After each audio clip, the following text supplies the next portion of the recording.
Oi pessoal, tudo bem?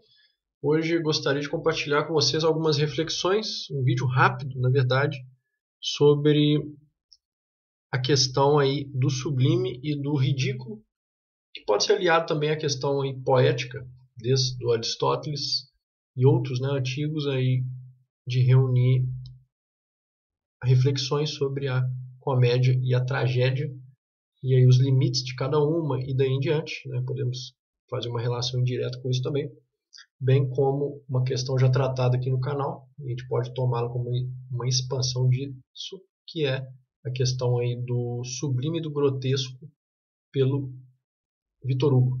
Então tem dois vídeos sobre isso aqui no canal, então essa reflexão aqui também pode ser uma expansão desses outros conteúdos, seja o mais aristotélico, seja o mais do Victor Hugo, tratado aqui no canal. E eu quero partir de uma frase que eu escrevi algumas semanas atrás, uma frase simples, mas que faz aí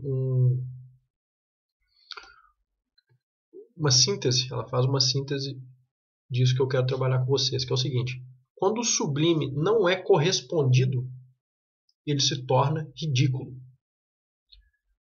Então, podemos interpretar isso por várias frentes, mas né, uma delas seria então de que, naturalmente, a gente precisa de uma disposição interior para corresponder ao sublime. Porque, do contrário, se não houver então essa disposição interior, né, o próprio sublime pode acabar em algo ridículo. Então, é como se o próprio sublime per si, ou per se, ele não existisse. Então, por si mesmo, ele não existe, digamos assim, né, de uma maneira completamente objetiva que independa de qualquer consideração ou disposição interior do ser que o avalia, certo? E claro que a intenção, né, de criar o sublime ali, ela vai continuar existindo, né?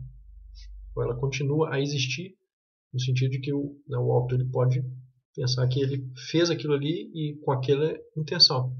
Né? Mas aqui já estamos tratando do espectador em si, que pode inclusive desconhecer, né, a intenção do autor. Tá?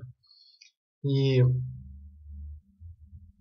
o interessante então é como existe uma rápida variação entre isso. Né? Napoleão ele tem aquela frase célebre que é: do triunfo à queda é apenas um passo. Né? A gente pode pensar também a mesma coisa, de que então do sublime para o ridículo há apenas um passo.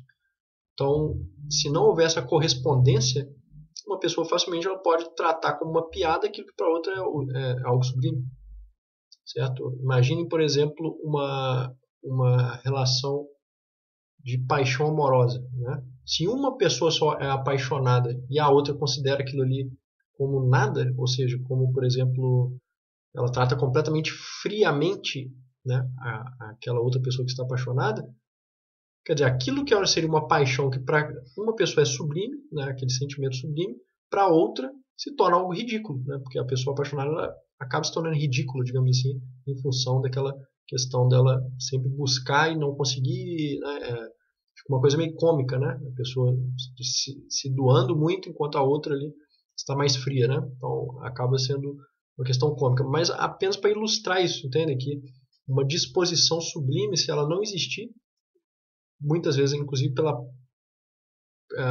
pelo outro lado, vamos manter a metáfora ou a imagem da relação, né?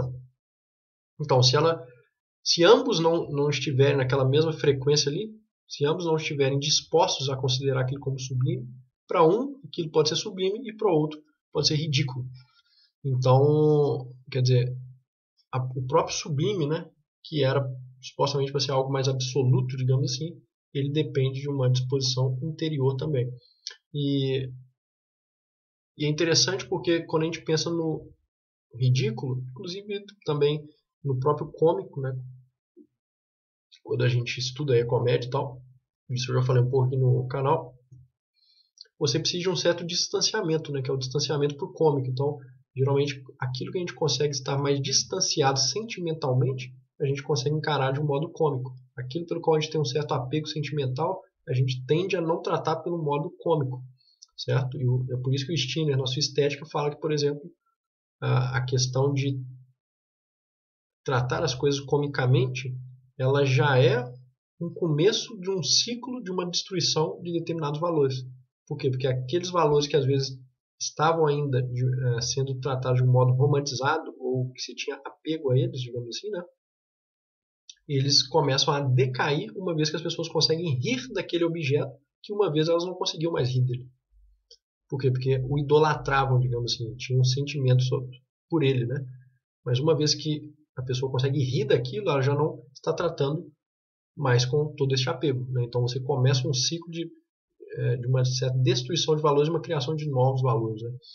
Então, ou seja, é interessante como também a gente pode estabelecer isso entre essa relação entre o sublime e o ridículo, né? De modo que muitas vezes, né, se aquela determinada coisa é tratada como sublime e de uma hora para outra ela passa a ser ridícula, isso também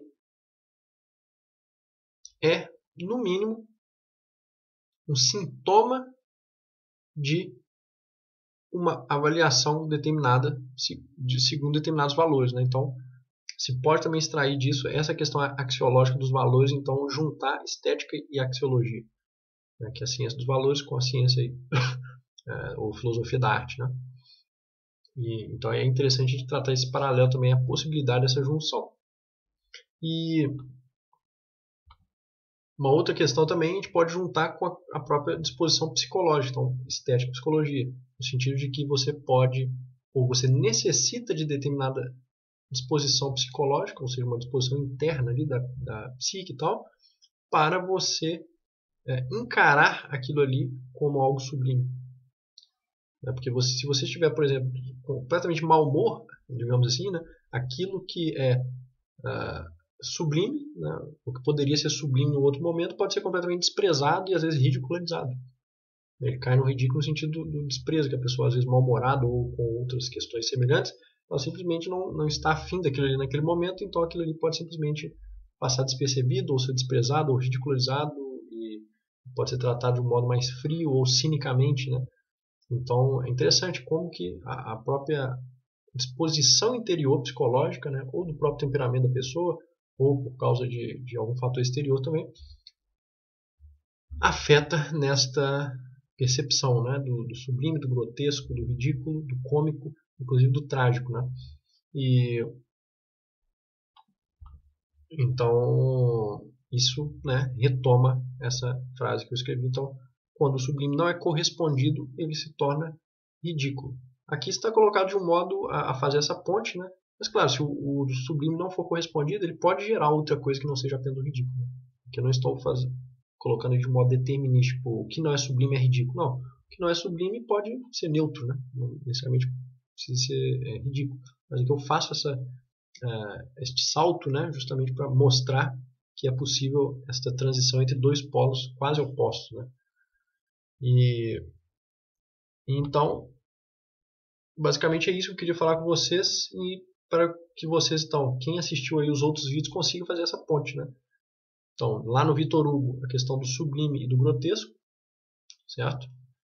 Em Aristóteles, a questão da tragédia do cômico, e que carrega um pouco dessas questões também, né? Então, Aristóteles vai tratar aí da tragédia relacionada a questões mais sublimes, mais elevadas, né? Então, a tragédia ela trata disso, pelo menos lá no sentido aristotélico, desses temas mais sublimes, elevados e daí em diante, enquanto a comédia trataria de coisas mais ridículas ou mais superficiais e daí em diante. E então, interessante ligar o Aristóteles ao Victor Hugo.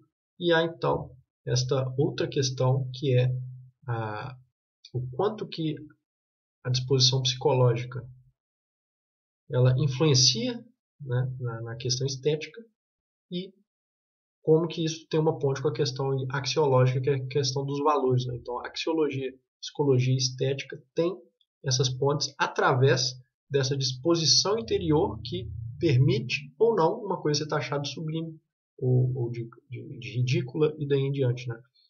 Através justamente desta avaliação dos valores, né? Daí a axiologia. Então é esta ponte que eu queria mostrar aí, que é possível se traçar entre essas temáticas e, bom, espero acrescentar aí algumas coisas a essas questões. Então por hoje é isso, pessoal. Muito obrigado aí pela atenção e deixem aí nos comentários se quiser alguma crítica ou sugestão para novos temas também seria interessante, ou comentários, né, mais gerais aí. Muito obrigado e até o próximo vídeo.